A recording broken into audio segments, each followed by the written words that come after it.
Hello friends, मैं हूं संजय। दिसंबर 2021 में सीबीएसई ने कुछ ऑफिशियल एग्जाम्पलर क्वेश्चंस को पब्लिश किया हुआ था।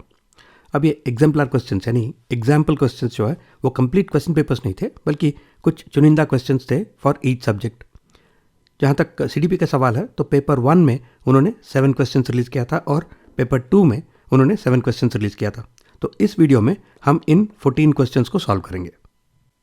एक ही वीडियो में सीटीईटी पेपर 1 और पेपर 2 के सीडीपी क्वेश्चंस को सॉल्व करने का एक एडवांटेज ये है कि हम देख सकते हैं कि पेपर 1 और पेपर 2 का जो सीडीपी सिलेबस है वो एग्जैक्टली सेम है।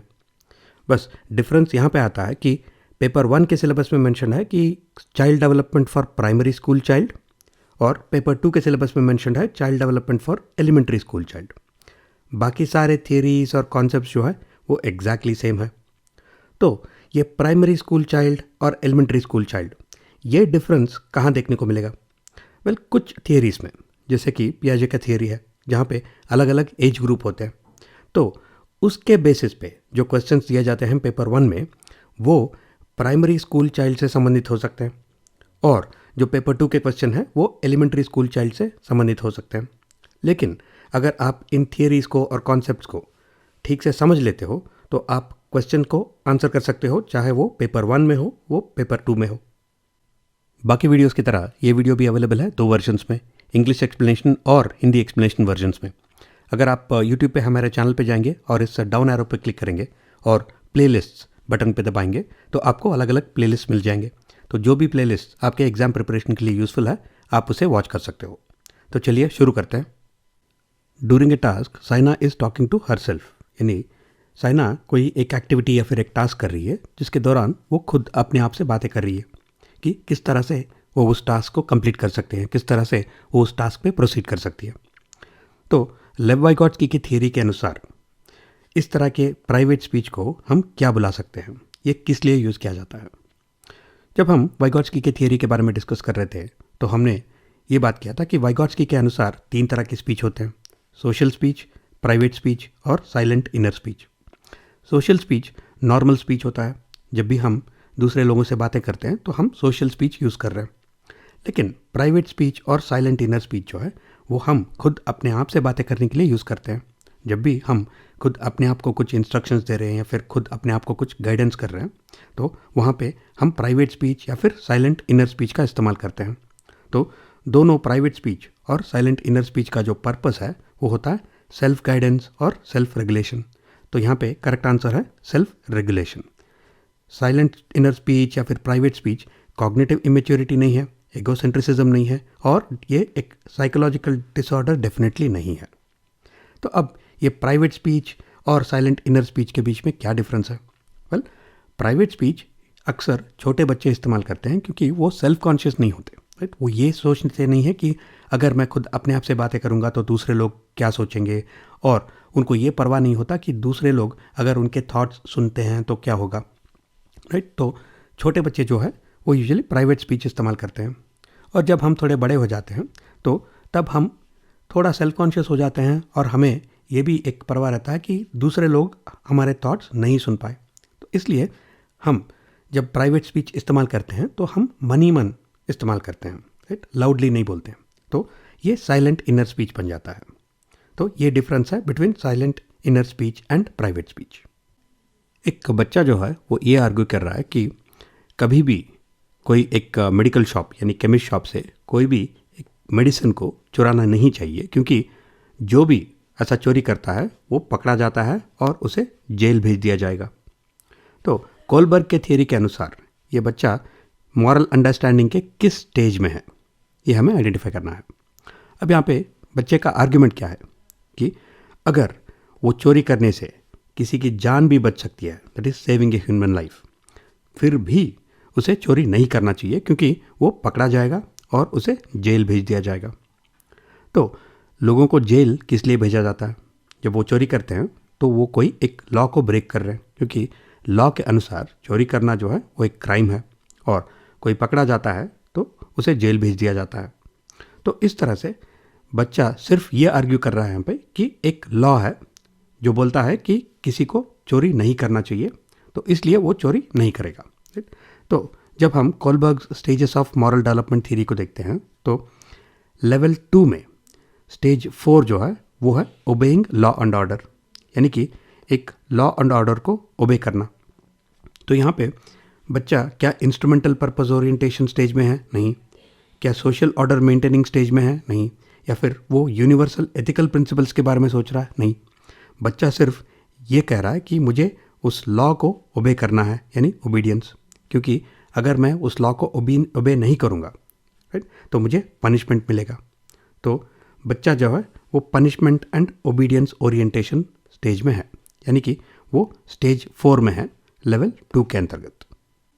विच one of the following questions invites children to engage in critical thinking, यानी कि इनमें से कौन सा क्वेश्चन जो है वो बच्चों को क्रिटिकल थिंकिंग यूज़ करने के लिए इनकरेज करता है, इनवाइट करता है। अब ये क्रिटिकल थिंकिंग क्या है? जब हमने reasons and types of thinking के बारे में डिस्कस किया था तो उसमें हमने क्रिटिकल थिंकिंग के बारे में भी कवर किया था। तो क्रिटिकल थिंकिंग जो है, आप अगर अपना नॉलेज, एक्सपीरियंस और कॉमन सेंस यूज़ करते हो कुछ प्रॉब्लम सॉल्व करने के लिए, डिसीजंस लेने के लिए, तो उसे क्रिटिकल थिंकिंग बोल सकते हैं। जैसे कि अगर मैं आपको एक प्रॉब्लम देता हूँ और आप यहाँ पे क्रिटिकल थिंकिंग यूज़ करते हो तो आप इस प्रॉब्लम को अलग अलग नज़रिए से देखते हो और आप शायद ये आइडेंटिफाई कर सकते हो कि इस प्रॉब्लम को सॉल्व करने के लिए 2 अप्रोचेस है, और फिर आप हर एक अप्रोच के पॉजिटिव्स और नेगेटिव्स, एडवांटेजेस एंड डिसएडवांटेजेस के बारे में सोचते हो। उसके बाद में आप एक ऑप्शन को चुनते हो कि ये ऑप्शन यूज़ करके हम इस प्रॉब्लम को सॉल्व करेंगे। तो इसमें से कौन सा क्वेश्चन है जो बच्चों को क्रिटिकल थिंकिंग यूज़ करने के लिए इंकरेज करता है?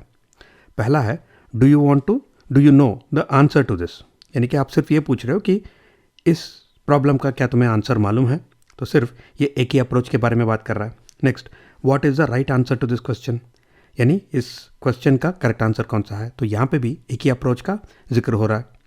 Is the concept clear to you all, यानी क्या ये कॉन्सेप्ट आपके समझ में आया है कि नहीं? तो यहाँ आप प्रॉब्लम के बारे में भी नहीं पूछ रहे हो, सिर्फ कॉन्सेप्ट के बारे में पूछ रहे हो। अब लास्ट वाला ऑप्शन जो है वो पूछ रहा है what are the different ways to solve this, यानी कि यहाँ पे आप बच्चे को पूछ रहे हो कि ये प्रॉब्लम सॉल्व करने के लिए क्या क्या अप्रोचेस हो सकते हैं। तो आप इंकरेज कर रहे हो कि बच्चे सिर्फ एक अप्रोच के बारे में नहीं सोचे बल्कि अलग अलग अप्रोचेस के बारे में सोचें। तो यहाँ पे ये क्वेश्चन जो है ये इनकरेज करता है बच्चों को क्रिटिकल थिंकिंग यूज़ करने के लिए। विच of the following statements about intelligence is correct, यानी दिए गए स्टेटमेंट्स में से इंटेलिजेंस के बारे में कौन सा स्टेटमेंट करेक्ट है? पहला है intelligence is the ability to think in a convergent manner. जब हम इंटेलिजेंस के बारे में डिस्कस कर रहे थे तो हमने डिस्कस किया कि डाइवर्जेंट थिंकिंग जो है वो इंटेलिजेंस का एक संकेत हो सकता है, कन्वर्जेंट थिंकिंग इंटेलिजेंस का संकेत नहीं है। तो यहाँ पे अगर डाइवर्जेंट थिंकिंग होता तो शायद ये स्टेटमेंट करेक्ट होता, लेकिन कन्वर्जेंट है यहाँ पे, तो ये स्टेटमेंट गलत है।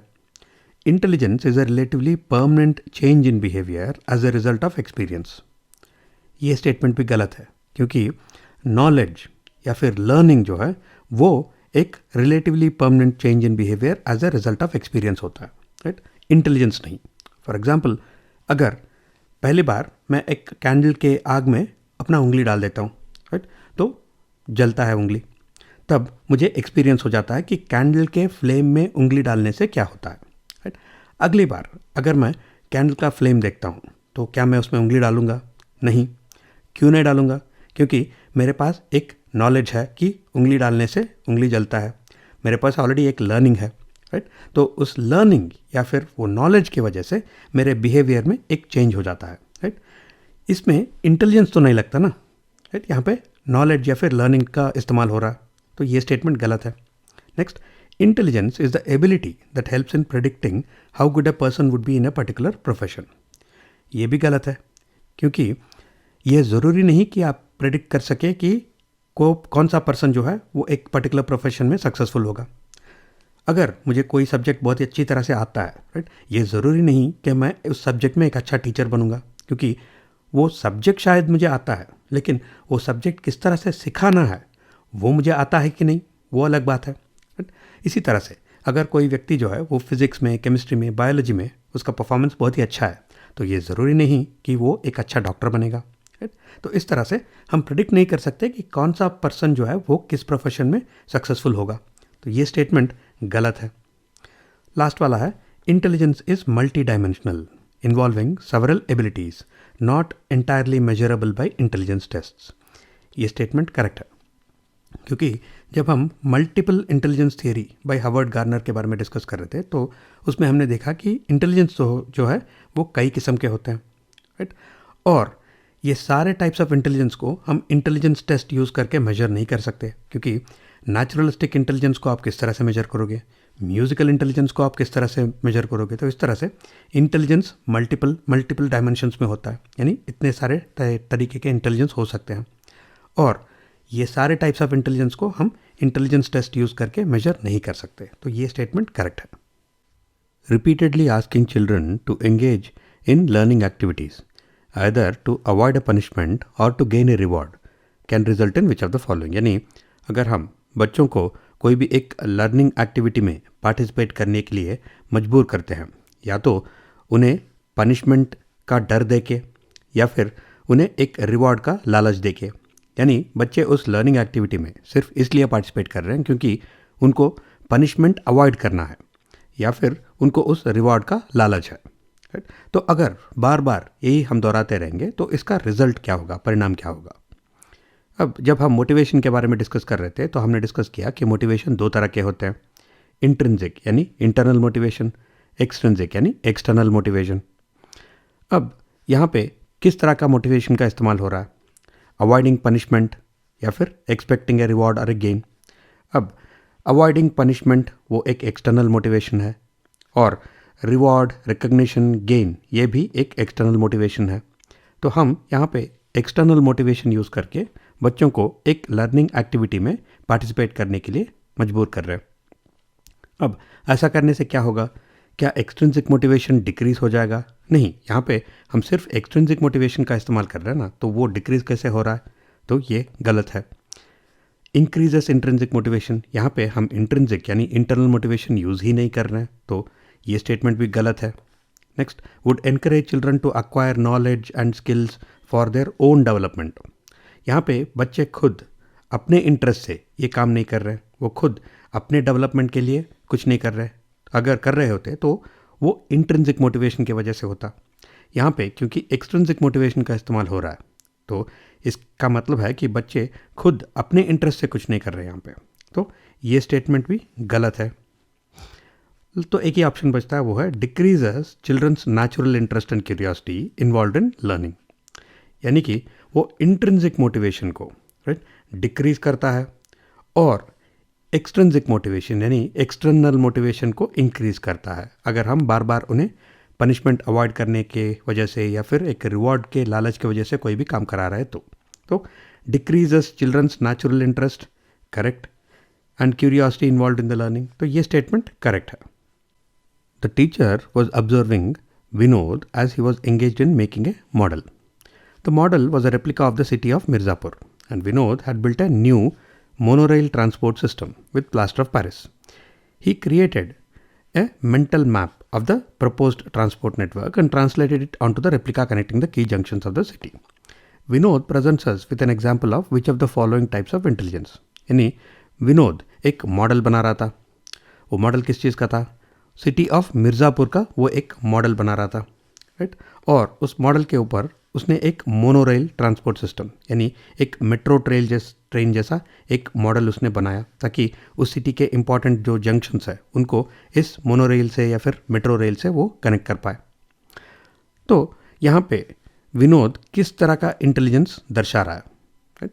तो जब हम मल्टीपल इंटेलिजेंस थियरी के बारे में डिस्कस कर रहे थे तो हमने देखा कि इंटेलिजेंस कई तरह के होते हैं और उसमें हमने विजुअल स्पेशियल इंटेलिजेंस के बारे में भी डिस्कस किया हुआ था, जो कि usually architects, engineers, interior designers, तो ऐसे जो प्रोफेशंस में लोग जो काम कर रहे हैं वो डिस्प्ले करते हैं विजुअल स्पेशियल इंटेलिजेंस। यानी उनको एक एबिलिटी रहता है कि 2 डायमेंशंस में या फिर 3 डायमेंशंस में वो चीज़ों को इमेजिन कर पाए, राइट। तो यहाँ पे विनोद जो है वो एक मॉडल बना रहा है एक सिटी का, यानी वो सिटी को इन 2 डायमेंशंस या फिर 3 डायमेंशंस वो इमेजिन कर रहा है। उसके ऊपर वो एक मोनोरेल ट्रांसपोर्ट सिस्टम को इमेजिन करके बना रहा है कि किस तरह से इस मोनोरेल से इस सिटी के अलग अलग जंक्शंस को हम कनेक्ट कर सकते हैं। तो इस तरह से वो विजुअल स्पेशियल इंटेलिजेंस वो एग्जिबिट कर रहा है। तो यहाँ पे जब आंसर्स देखते हैं तो यहाँ पे काइनेस्थेटिक इंटेलिजेंस की बात नहीं हो रही है, इंटरपर्सनल इंटेलिजेंस की बात नहीं हो रही है और इमोशनल इंटेलिजेंस की भी बात नहीं हो रही है। यहाँ पे स्पेशियल इंटेलिजेंस या फिर विजुअल स्पेशियल इंटेलिजेंस की बात हो रही है, क्योंकि विनोद 2 डायमेंशंस में या फिर 3 डायमेंशंस में इमेजिन करके इस मॉडल को और इस मोनोरेल ट्रांसपोर्ट सिस्टम के जो फैसिलिटी है उसको ये बना रहा है on that model. Which of the following are the key postulates of constructivism, यानी कंस्ट्रक्टिविज्म के बारे में इनमें से कौन से स्टेटमेंट्स करेक्ट है। अब जब हम कंस्ट्रक्टिविज्म यानी एक कंस्ट्रक्टिविस्ट क्लासरूम की बात करते हैं तो हम एक प्रोग्रेसिव क्लासरूम की बात कर रहे हैं, जहाँ पे learners actively teaching learning process में पार्टिसिपेट कर रहे हैं और वो नॉलेज को कंस्ट्रक्ट कर रहे हैं। वो सिर्फ नॉलेज को ऑब्जर्व नहीं कर रहे हैं, सिर्फ पैसिव लिसनर्स नहीं है, वो एक्टिवली टीचिंग लर्निंग प्रोसेस में पार्टिसिपेट करके नॉलेज को कंस्ट्रक्ट कर रहे हैं। तो पहला स्टेटमेंट बोल रहा है कि individual learners actively build knowledge and skills. Build knowledge का क्या मतलब है, नॉलेज को वो कंस्ट्रक्ट कर रहे हैं, तो करेक्ट आंसर में 1 होना चाहिए। तो 1 यहाँ पे है, 1 यहाँ पे भी है, 1 यहाँ पे भी है, सिर्फ ऑप्शन 2 में 1 नहीं है तो इसे हम एलिमिनेट कर देंगे। Next, information exist within the constructs of our mind, यानी हमारे दिमाग में इंफॉर्मेशन को कंस्ट्रक्ट करता है, राइट, नॉलेज को वो कंस्ट्रक्ट करता है, राइट। तो information exist within the constructs of our mind, तो ये स्टेटमेंट करेक्ट है। तो करेक्ट आंसर में 2 भी होना चाहिए। तो 2 यहाँ पे है, 2 यहाँ पे है, तो इसका मतलब है कि ऑप्शन 3 को हम एलिमिनेट कर सकते हैं क्योंकि इसमें 2 नहीं है। Next, behaviour of the learner must be reinforced to ensure learning. तो यहाँ पे रीइंफोर्समेंट थियरी की बात हो रही है, जहाँ पे हम एक पॉजिटिव मोटिवेशन या फिर एक नेगेटिव मोटिवेशन को यूज़ करते हैं ताकि हम एक बिहेवियर को रीइंफोर्स कर सके या फिर उसको डिस्करेज कर सके। तो यहाँ पे बिहेवियरल ट्रेनिंग की बात हो रही है, राइट, ये कंस्ट्रक्टिविज्म की बात नहीं हो रही है। तो करेक्ट आंसर में 3 नहीं होना चाहिए और यहाँ पे 3 है, तो इसका मतलब है हम ऑप्शन 1 को एलिमिनेट कर देंगे, एक ही ऑप्शन बचता है ऑप्शन 4 जो करेक्ट आंसर होना चाहिए। अब क्या स्टेटमेंट 4 क्या ये करेक्ट है?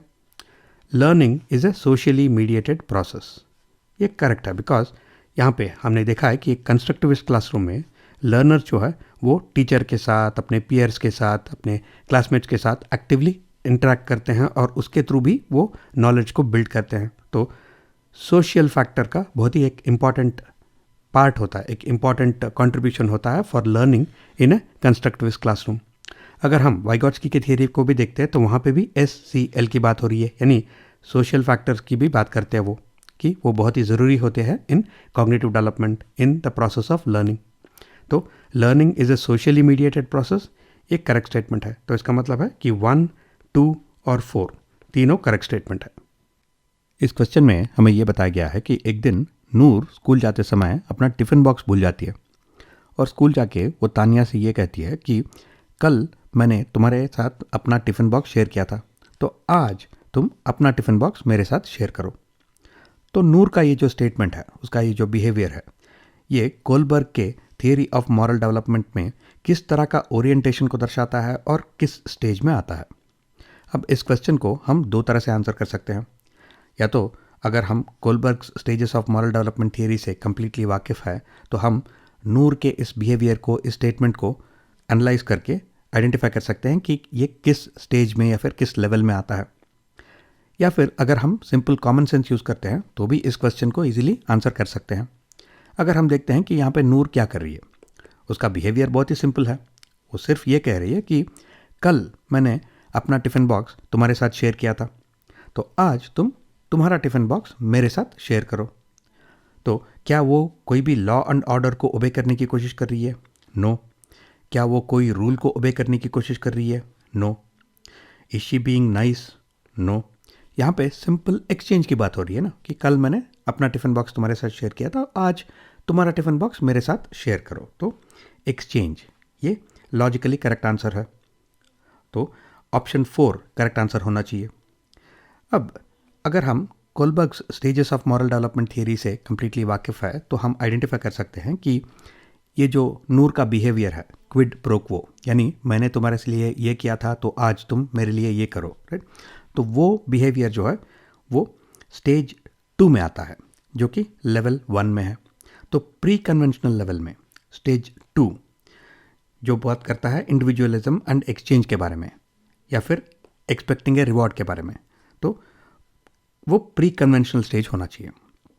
अब क्वेश्चन में एक थोड़ा गलती है, क्योंकि जो ऑफिशियल डॉक्यूमेंट में इसे सिर्फ कन्वेंशनल बताया गया है, तो एक्सचेंज एंड कन्वेंशनल ये गलत है, क्योंकि ये जो एक्सचेंज है वो स्टेज 2 में आता है और स्टेज 2 एक्चुअली लेवल 1 में है, प्री कन्वेंशनल लेवल पे।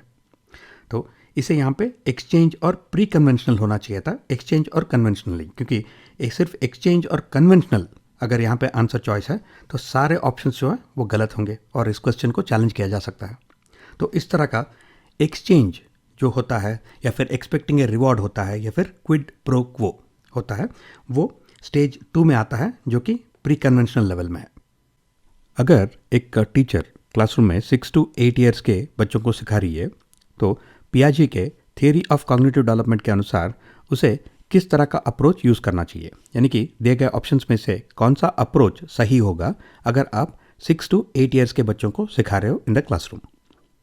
अब पियाजे के थियरी के से बात करने से पहले हम ये सारे ऑप्शंस को एक बार देख लेते हैं और कंसिडर करते हैं कि क्या इनमें से कोई ऑप्शन ऑब्वियसली रॉन्ग है जिसे हम डायरेक्टली एलिमिनेट कर सकते हैं। तो लास्ट वाला बोल रहा है not use visual aids and models, यानी क्लासरूम में विजुअल एड्स एंड मॉडल्स को हमें यूज़ नहीं करना है। अब आप चाहे एलकेजी के बच्चे को सिखा रहे हो या फिर 10th स्टैंडर्ड के बच्चों को सिखा रहे हो, राइट। तो क्लासरूम में आपको इन्फॉर्मेशन प्रेजेंट करने के लिए मल्टीपल मेथड्स यूज़ करने होंगे। तो visual aids, audio aids, models, ये सारे बहुत ही इंपॉर्टेंट होते हैं in the teaching learning process. तो not use visual aids and models, ये तो कंप्लीटली गलत हुआ ना। Next, discourages thinking of alternate solutions to a problem. अब thinking of alternate solutions to a problem, यानी एक प्रॉब्लम के अगर अलग अलग सॉल्यूशंस है तो उन अलग अलग सॉल्यूशंस के बारे में सोचना, तो ये या तो क्रिटिकल थिंकिंग हो सकता है या फिर डाइवर्जेंट थिंकिंग हो सकता है। तो क्या हमें क्रिटिकल थिंकिंग या फिर डाइवर्जेंट थिंकिंग को डिस्करेज करना है? नहीं, तो ये भी गलत है। तो हमारे पास सिर्फ 2 ऑप्शन बचते हैं, present problems that require logical and analytical thinking, यानी हमें बच्चों को उस तरह के प्रॉब्लम्स देना चाहिए सॉल्व करने के लिए जिनमें उन्हें लॉजिकल थिंकिंग और एनालिटिकल थिंकिंग का इस्तेमाल करना पड़े। तो ये करेक्ट स्टेटमेंट है। Use situations that fit into the child's existing schemas, यानी जो चीज़ बच्चे ऑलरेडी फेमिलियर है उनसे जुड़े हुए प्रॉब्लम्स हमें देने चाहिए ताकि बच्चों को वो प्रॉब्लम्स ईजिली समझ में आए। तो ये भी करेक्ट स्टेटमेंट है। तो दोनों स्टेटमेंट्स जो है ये यहाँ पर करेक्ट है। तो हमें आइडेंटिफाई करना है कि इस क्वेश्चन में कौन सा स्टेटमेंट ज़्यादा करेक्ट है।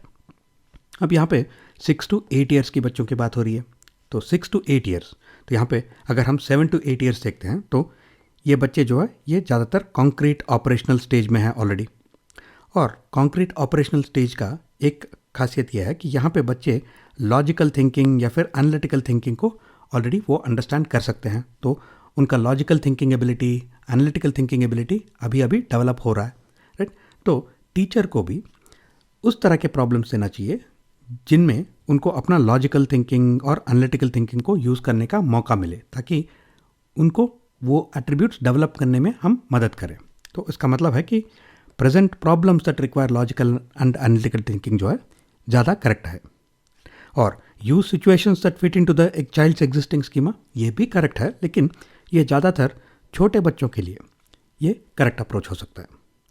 A student shows the following science in the classroom, यानी एक क्लासरूम में एक स्टूडेंट ये सारे लक्षण दिखा रहा है, ये सारे सिम्टम्स दिखा रहा है। उसको रीडिंग को लेके एंग्जाइटी होता है, यानी जब भी उसे कुछ पढ़ना है तो वो घबरा जाता है।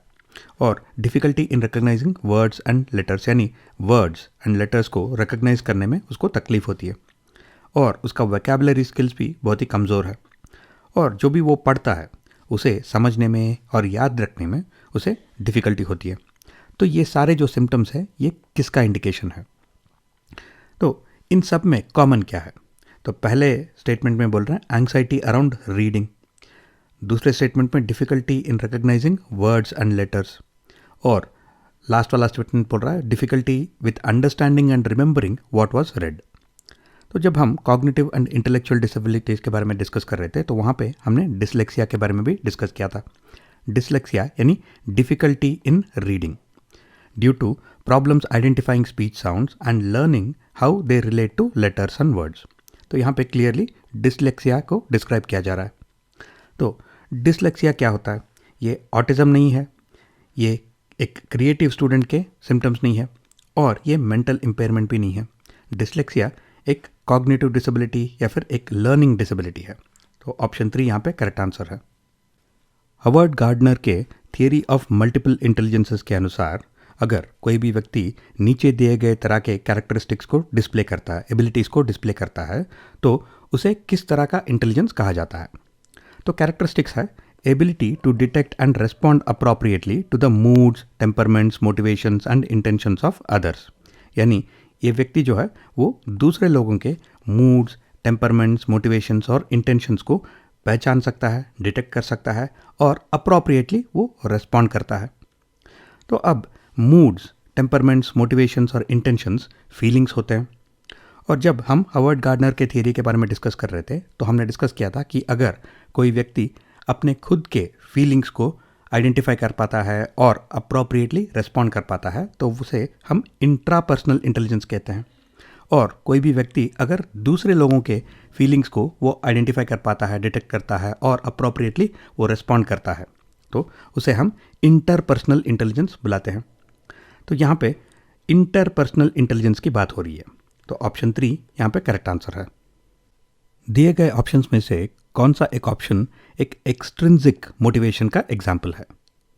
जब हम टाइप्स ऑफ मोटिवेशन के बारे में डिस्कस कर रहे थे तो हमने डिस्कस किया कि मोटिवेशन 2 तरह के होते हैं, इंट्रिंसिक या फिर इंटरनल मोटिवेशन और एक्सट्रिंसिक यानी एक्सटर्नल मोटिवेशन।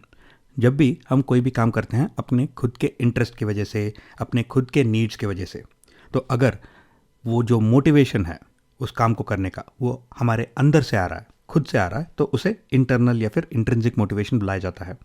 अगर हम वो काम सिर्फ इसलिए कर रहे हैं क्योंकि हमें कोई और मोटिवेट कर रहा है, जैसे कि किसी का अप्रिसिएशन, किसी का रिकग्निशन, या फिर हमें पैसे चाहिए, या फिर हम पनिशमेंट को अवॉइड करना चाहते हैं, या फिर रेसिप्रोसिटी यानी किसी और ने हमारे लिए कुछ किया है तो हम उसके लिए कुछ कर रहे हैं, तो ये सारे रीजंस जो है वो एक्सटर्नल होते हैं क्योंकि बाहर से आ रहे हैं। तो ये सारे रीजंस जो है वो एक्सट्रिंसिक या फिर एक्सटर्नल मोटिवेशन होते हैं। तो यहाँ पे सारे ऑप्शंस को एक बार पढ़ लेते हैं। पहला है I enjoy completing my homework because it is so much fun. यानी कि बच्चे को खुद इंटरेस्ट है इस होमवर्क में क्योंकि जब वो होमवर्क करता है तो उसे मज़ा आता है, फन। तो ये खुद इंटरेस्ट अंदर से आ रहा है, राइट? तो ये इंट्रिंसिक मोटिवेशन है, एक्सट्रिंसिक नहीं। Next, I learn so much when I complete my homework. यानी बच्चा ये कह रहा है कि जब मैं होमवर्क कंप्लीट करता हूँ तो मैं इतना सब कुछ तो सीख रहा हूँ। तो इसमें बच्चे का खुद का इंटरेस्ट है, राइट? उसे कहीं बाहर कोई भी लालच है नहीं इसको, वो होमवर्क सिर्फ अपने इंटरेस्ट की वजह से कर रहा है। तो ये भी एक इंटरनल या फिर इंट्रिंसिक मोटिवेशन है। फिर आई complete my homework because it makes me understand the concepts better. यानी बच्चा उन कॉन्सेप्ट्स को समझना चाहता है, राइट? वो इसीलिए होमवर्क कर रहा है, उसे बाहर से कोई भी लालच नहीं मिल रहा। तो इसका मतलब है कि ये भी इंट्रिंसिक मोटिवेशन है। तो ऑप्शन 4 बचता है यहाँ पे। ऑप्शन 4 ये कह रहा है कि I do my homework because my teacher gives us marks for each assignment. यानी मैं होमवर्क सिर्फ इस वजह से कर रहा हूँ क्योंकि हमारे टीचर जो है वो हमारे लिए मार्क्स देती है फॉर ईच असाइनमेंट। तो यहाँ पे ये बच्चा जो है अप्रिसिएशन या फिर रिकग्निशन ये सीख कर रहा है, राइट? वो इसलिए होमवर्क कर रहा है क्योंकि टीचर उसे मार्क्स दे रहे हैं। तो इसका मतलब है कि उसका इंटरेस्ट होमवर्क कंप्लीट करने में खुद अपने अंदर से नहीं आ रहा, ये बाहर से आ रहा है, टीचर की वजह से आ रहा है। तो ये एक्सट्रिंसिक मोटिवेशन है। इस क्वेश्चन में यहाँ पे 4 स्टेटमेंट दिए गए हैं और ये 4 स्टेटमेंट जो है ये 4 अलग अलग टीचर्स का एक्सप्लेनेशन है कि वो किस तरह से डायग्नोस्टिक असेसमेंट्स को यूज़ करेंगे इन द क्लासरूम। तो हमें आइडेंटिफाई करना है कि इन 4 स्टेटमेंट्स में से कौन सा स्टेटमेंट करेक्ट है, कि किस तरह से डायग्नोस्टिक असेसमेंट्स को क्लासरूम में यूज़ किया जा सकता है, that is appropriate use of diagnostic assessments in the classroom. तो जब हम फ्रेमिंग अप्रोप्रिएट क्वेश्चंस या फिर creating appropriate questions for different purposes यानी अलग अलग पर्पस के लिए किस तरह से सही क्वेश्चंस बनाने चाहिए उसके बारे में डिस्कस कर रहे थे इन द CDP सीरीज़, तो तब हमने डायग्नोस्टिक असेसमेंट्स के बारे में भी डिस्कस किया था और वहाँ पे हमने ये डिस्कस किया कि डायग्नोस्टिक असेसमेंट्स जो है वो हम यूज़ करते हैं to assess the readiness levels of the learners, यानी लर्नर्स के रेडीनेस लेवल्स को जांचने के लिए हम डायग्नोस्टिक असेसमेंट्स यूज़ करते हैं। जैसे कि अगर हम ग्रेड 5 मैथमेटिक्स बच्चों को सिखाना चाहते हैं तो हम पहले ये पता करना चाहते हैं कि क्या उन्होंने ग्रेड 4 के मैथमेटिक्स को सीखा है कि नहीं, क्या उनको बेसिक्स जो मालूम होने चाहिए क्या उनको मालूम है कि नहीं, क्योंकि अगर उनके बेसिक्स ही कमज़ोर है तो वो अभी जो चैप्टर हम सिखाना चाहते हैं वो नहीं सीख पाएंगे। तो इस तरह से हम डायग्नोस्टिक असेसमेंट से लर्नर्स के readiness for the new topic वो जांचना चाहते हैं। तो अगर हम चारों स्टेटमेंट्स को पढ़ते हैं तो पहला वाला बोल रहा है I am going to conduct a diagnostic assessment to find out which concepts taught in the previous year have the students mastered. तो जिस तरह से हमने अभी डिस्कस किया था, अगर हम ग्रेड 5 मैथमेटिक्स सिखाना चाहते हैं तो पहले हम असेस कर लेना चाहते हैं कि बच्चों ने प्रीवियस ईयर यानी ग्रेड 4 का मैथमेटिक्स क्या उन्होंने सीखा है कि नहीं, क्योंकि अगर उन्हें ग्रेड 4 का मैथमेटिक्स ठीक से आता है तो वो ग्रेड 5 मैथमेटिक्स ईजिली समझ पाएंगे। तो ये स्टेटमेंट जो है ये करेक्ट है और डायग्नोस्टिक असेसमेंट्स को इसी तरह से यूज़ करना चाहिए इन द क्लासरूम। तो डायग्नोस्टिक असेसमेंट्स का यूज़ ये नहीं होता कि हमें पता चले कि अब बच्चों को क्या इंटरेस्ट है, कि आज वो क्या सीखना चाहते हैं, राइट। और डायग्नोस्टिक असेसमेंट्स को हम ईयर के एंड में स्कॉलरशिप्स को डिसाइड करने के लिए भी यूज़ नहीं करते। और डायग्नोस्टिक असेसमेंट से हमें ज़्यादातर स्टूडेंट्स के मिसकॉन्सेप्शंस के बारे में भी कुछ ज़्यादा पता नहीं चलता।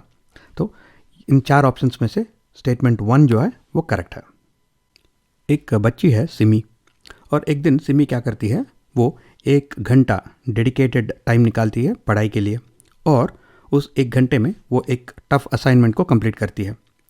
तो सिमी की माँ जो है वो क्या करती है, सिमी को एक ब्यूटीफुल पेन देती है रिवॉर्ड के तौर पे, क्योंकि वो इस हैबिट को इनकरेज करना चाहती है, राइट।